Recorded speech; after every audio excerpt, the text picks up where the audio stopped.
یہ ادارہ جو جا کر دہشت گردوں کے خلاف جنگ لڑتا ہے، دہشت گردی کے نام پر جنگ لڑتا ہے اور مسلمان ممالک پر جا کر حملے کرتا ہے، جیسے افغانستان میں اس نے کیا، جیسے عراق میں اس نے کیا، دوسرے ممالک میں اس نے کیا،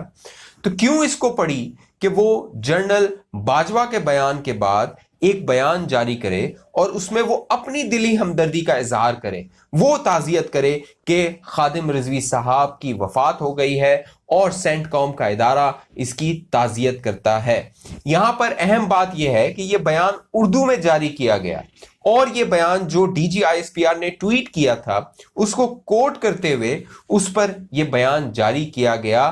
کوئی علیحدہ سے یہ بیان جاری نہیں کیا گیا۔ ممکن تھا کہ یہ بھی کیا جا سکتا تھا کہ سینٹ کام الگ سے اپنی ویب سائٹ پہ یا اپنے ٹویٹر پر یہ بیان جاری کرتا، لیکن پاکستانی فوج کے سربراہ کے بیان کو کوٹ کرتے ہوئے یہ بیان جاری کرنا، اس نے کئی سوالات کو جنم دے دیا ہے۔ اس کے علاوہ سینٹ کام کی یہ کاروائیاں مختلف مسلمان ممالک میں جاری رہتی ہے، تو خادم رضوی صاحب جو یورپ ہے، امریکہ ہے اور ایسے ممالک ہیں جو توہین رسالت کے قانون کو نہیں مانتے، یا وہ لوگ جو توہین رسالت کرتے ہیں وہ ان کی ہمدردی کا اظہار کرتے ہیں، تو کیوں یہ سینٹ کام کی جانب سے بیان جاری کیا گیا؟ اب اس نے کئی سوالات کو جنم دے دیا ہے۔ اس کے علاوہ جو خادم رضوی صاحب تھے وہ نہ تو انٹرنیشنل کوئی ٹیررسٹ تھے، نہ ہی وہ کوئی ایسی تنظیم چلا رہے تھے جس کا دہشت گردی سے تعلق تھا۔ باقاعدہ ایک سیاسی جماعت ہے تحریک لبیک پاکستان، وہ چلا رہے تھے، اس کے وہ سربراہ تھے، اور انہوں نے کم وقت میں، جیسے پچھلی ویڈیو میں بھی میں نے آپ کو بتایا تھا، وہ فیس بک سے ہماری ڈیلیٹ ہو گئی ہے وہ ویڈیو، اس میں نے آپ کو بتایا تھا کہ کم وقت میں خادم رضوی صاحب کو بہت پاپولیرٹی ملی تھی، بہت شہرت ملی تھی، لوگوں نے اپنی پسندیدگی کا اظہار کیا تھا، انہیں لگا تھا کہ خادم رضوی صاحب کی صورت میں ان کا کوئی مسیح ہے جو سامنے آ گیا ہے، اور 2018 کے انتخابات میں بہت زیادہ لوگوں نے انہیں ووٹ دیا تھا۔ تیزی کے ساتھ یہ جماعت جو تھی وہ پاپولر ہو رہی تھی، لیکن خادم رضوی صاحب اچانک اس دنیا سے چلے گئے۔ اس کے علاوہ رات کو 12:30 پہ جنرل باجوہ نے اپنا ایک تعزیتی بیان جاری کیا۔ یہاں پہ جنرل باجوہ کے بیان کی اہمیت اس لیے بھی ہے کہ جب 2017 میں خادم رضوی صاحب اور تحریک لبیک پاکستان نے دھرنا دیا تھا اسلام آباد میں، تو جنرل باجوہ وہ شخصیت تھے جنہوں نے اس وقت کی حکومت کو، اس وقت وزیر اعظم شاہد خاقان عباسی ہوتے تھے، انہیں کہا تھا کہ طاقت کا استعمال نہیں کیا جانا چاہیے۔ باقاعدہ D G I S P R نے ایک بیان جاری کیا تھا جس میں کہا تھا کہ اگر تحریک لبیک پاکستان اور خادم رضوی کے کارکنان کے خلاف طاقت کا استعمال کیا گیا تو بات بگڑ جائے گی۔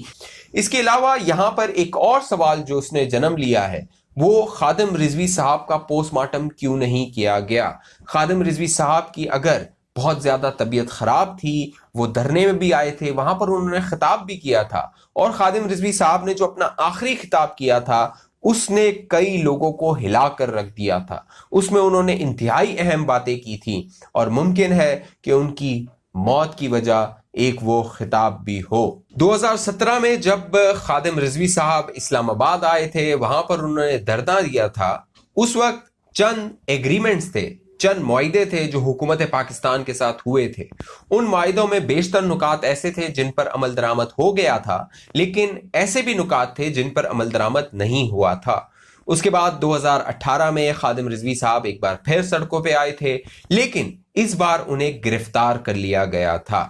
خادم رضوی صاحب پر دہشت گردی کے مقدمات چلائے گئے تھے، انہیں جیل میں رکھا گیا تھا، لیکن اس کے بعد عدالتوں سے وہ رہا ہوئے اور ایک بار پھر انہوں نے اپنی جو جدوجہد تھی، اپنی جو کوششیں تھی وہ جاری کر دیں، ان کا آغاز کیا۔ اب جب 2020 میں وہ اسلام آباد آئے تھے، نومبر 2020 میں انہوں نے اسلام آباد میں فیض آباد کے مقام پر دھرنا دیا، تو ان سے 4 نکاتی معاہدہ ہوا تھا۔ اس معاہدے میں فرانس کے سفیر کو ملک بدر کرنا تھا، اور ساتھ ساتھ جو فرانس کی مصنوعات تھیں ان کا بائیکاٹ کرنا تھا، اپنے سفیر کو جو فرانس ہے اس میں تعینات نہیں کرنا تھا۔ اب سوال یہ اٹھ رہا ہے کہ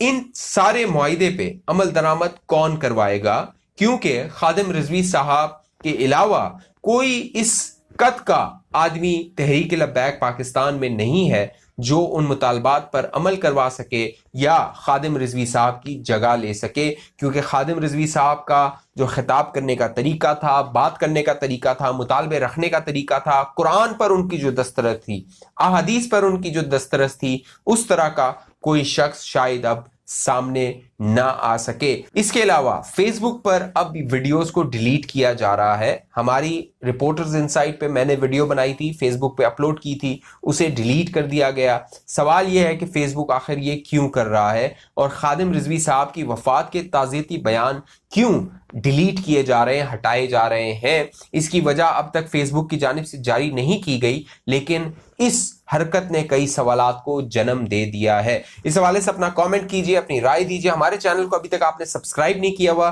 تو اس کو سبسکرائب کر لیجئے، بیل آئیکن کا بٹن ہے اس کو کلک کر دیجئے،